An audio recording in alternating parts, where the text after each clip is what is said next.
They say Israel has the right to defend itself.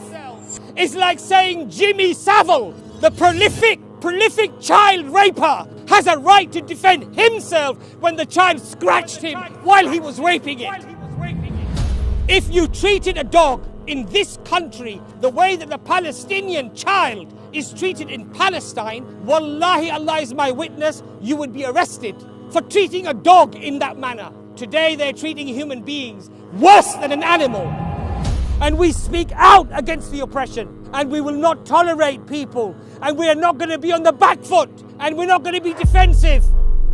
We're going to say what you're doing is genocide, it's mass murder, it's the killing and the quashing of innocent people, and it has to stop. Now we are being told that this current conflict started when Israel was attacked by a terrorist group, as they claim, and they flew over with paragliders and machine guns, and they killed some Israelis. And therefore, Israel has the right to defend itself, and it is now retaliating.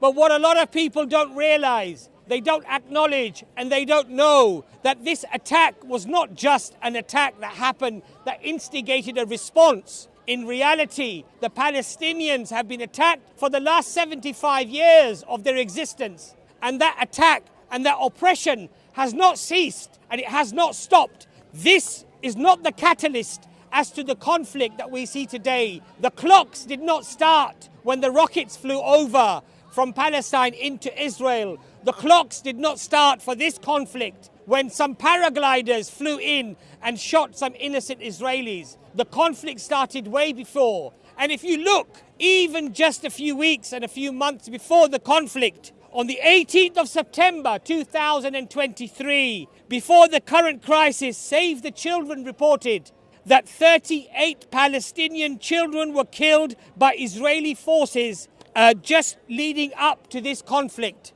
making that the worst year on record, the worst year on record of killing innocent Palestinian children just before this current conflict. So don't be fooled when they tell you that Israel is retaliating. Israel are not retaliating. Israel has always been the aggressor. Israel has always been the instigator, the propagator. It is not the Israelis that are retaliating, but up to now, every retaliation is by the Palestinian people. So don't forget this, my friends. Don't let them persuade you that they are simply reacting to an offensive by the Palestinian people, when in fact they have been the ones who have been carrying out the offensives non-stop every day of the lives of the Palestinian people for the last 75 years. Under the United Nations Charter for the Human Rights, they regard Israel routinely commits war crimes to the Palestinian population, an innocent population that has no military, no navy, no air force, no army, and it attacks them mercilessly on a daily basis. Under the United Nations, my brothers and my sisters, not that I need them to quote to me as a Muslim as to what is valid or invalid, but according to their own charter, according to the very laws that they constructed, they said using excessive force, targeting of civilians, and disproportionate force are all acts and all crimes against humanity. They are war crimes, and Israel commits those war crimes on a daily basis, and the world stays silent. But we will not be silent. We will not stand by and let them mercilessly wipe out and commit genocide on a people. We will voice our opinions. We will voice what we have to say, and inshallah there will be some amongst those who regard the Palestinians to be the perpetrators to hopefully be influenced by the information that is provided, not just here, but by the countless voices that are out there. If you don't wish to believe me, because the man is a Muslim, the man is a sympathizer for Islam, he's going to be perhaps presenting facts according to their narrative, then look at their own narrative, my friends. Look at their own narrative.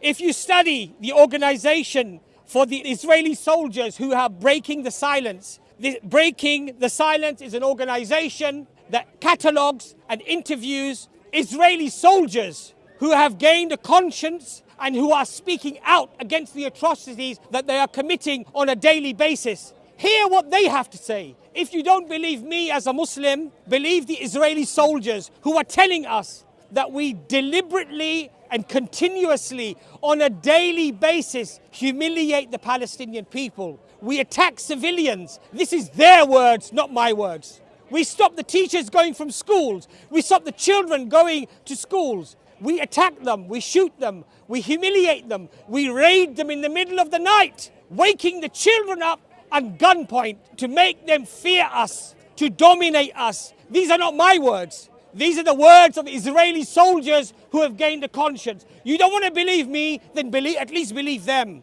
At least allow that information to wake you. If you are asleep that the Muslims are complaining, that the Muslims are crying, that the Palestinians are crying, and you wish to just remain in your slumber, then at least allow these facts to wake you from your slumber.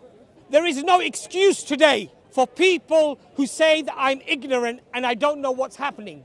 There are resources available today that were not available to our fathers or our grandfathers or the generations that came before. Today, the internet is completely flooded with information. And even the lies and the propaganda are easily combated if you are interested to find out the truth. But if you're happy to have your predispositions fed because you hate the Arabs, because these are backward medieval people with a medieval religion full of hate, and you just wish to reinforce those predispositions, then yes, you will find the sewage on the internet to feed you, to give you the gluttony, to fill your souls and your hearts with that evil lies, with those deceptions. But if you have a conscience and you wish to at least side with the victim and ensure that you do not side with the perpetrator, the one who has created this mess in the first place, then open your eyes and educate yourselves. There's a lot of information out there.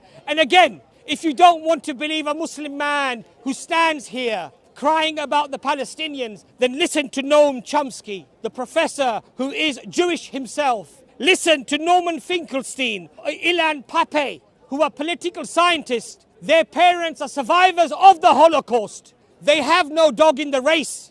They do not attribute any support necessarily to any group or any people, but they speak with the evidence and the facts. And what do they say? What do they argue? The same things that I have mentioned to you today, that Israel commits on a daily basis war crimes on a predominantly civilian population, women and children.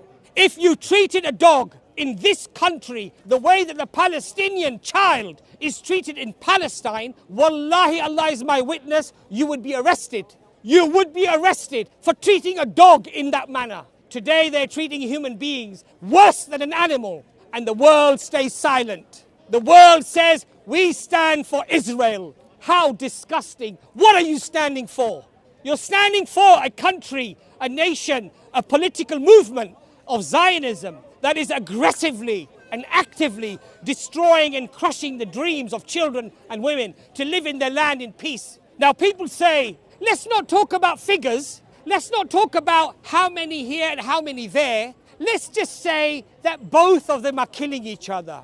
Let's just say both of them are fighting one another. Let's not look at the figures. I wonder why they say this. I wonder why they don't want you to look into the figures. Could it be that the imbalance that I'm about to tell you is so grotesque that they don't want you to know about it? So let's have a look at what they did in the last conflict. Protective edge. Homes destroyed. How many homes did these sophisticated rockets that were being fired into Israel, how many homes were destroyed? How many? One.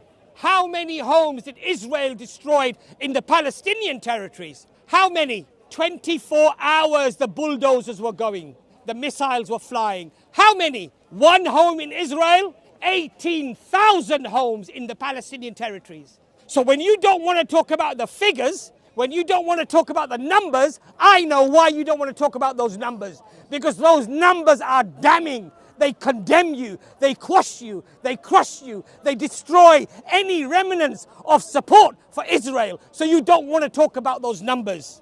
The Israelis destroyed 285 kindergartens, nurseries for babies, for children, and one was destroyed in Israel.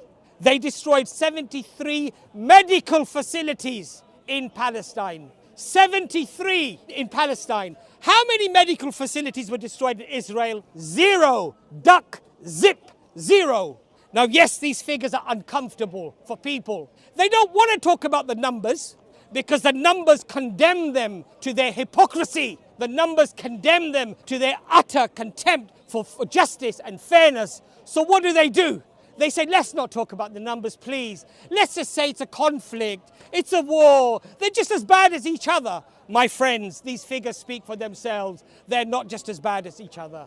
The figures speak for themselves. When you put Mike Tyson in a ring with a 3-year-old, it is not a battle or a bout, my friends. It is a massacre. They say Israel has the right to defend itself. Israel has the right to defend itself. It's like saying Jimmy Savile, the prolific child raper, has a right to defend himself when the child scratched him while he was raping it. Would you ever utter such a thing? Would you ever agree to such a concept? As vile and as disgusting as that is, this is your support for Israel. Shame on you. Your soul is dead. You have no hearts. Your hearts are stone. Do you not see the evidence that unfolds in front of you? You wish to remain blind and deaf and dumb to the misery of people? Or is it because, they're Arabs, they're medieval, these people are backward. You know, they teach their children to hate the Jews, so wipe them off, kill them, destroy them. There are very important lessons in history, my friends, that we need to contemplate. And all those of you who want to hang the flag of Israel over your buildings and on your Facebook posts, just remember one thing, that in history, the supporters of tyranny are never remembered. They are disgraced, even by their own families.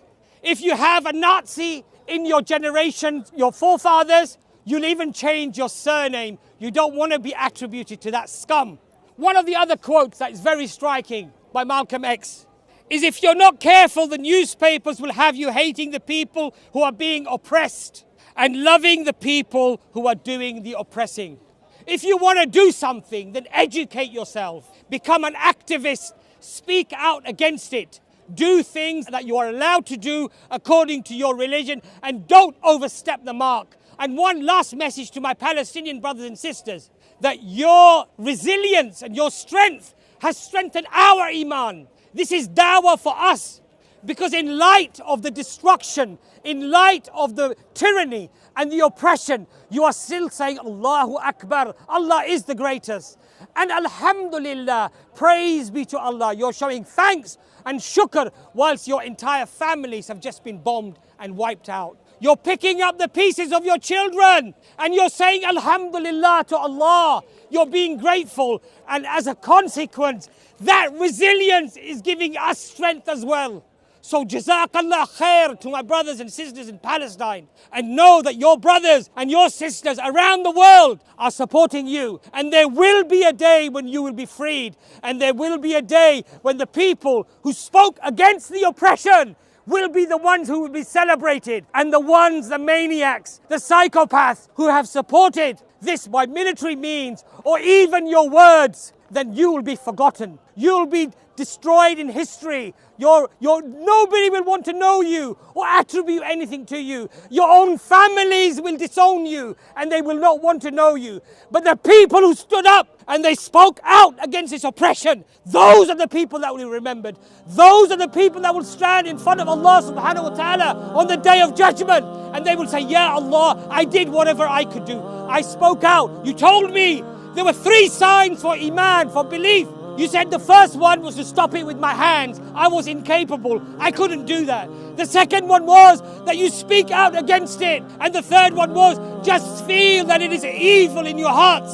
So Alhamdulillah, at least we do the first stage and we do the second stage. And we speak out against the oppression. And we will not tolerate people. And we are not going to be on the back foot. And we're not going to be defensive. We're going to say what you're doing is genocide. It's mass murder. It's the killing and the quashing of innocent people. And it has to stop.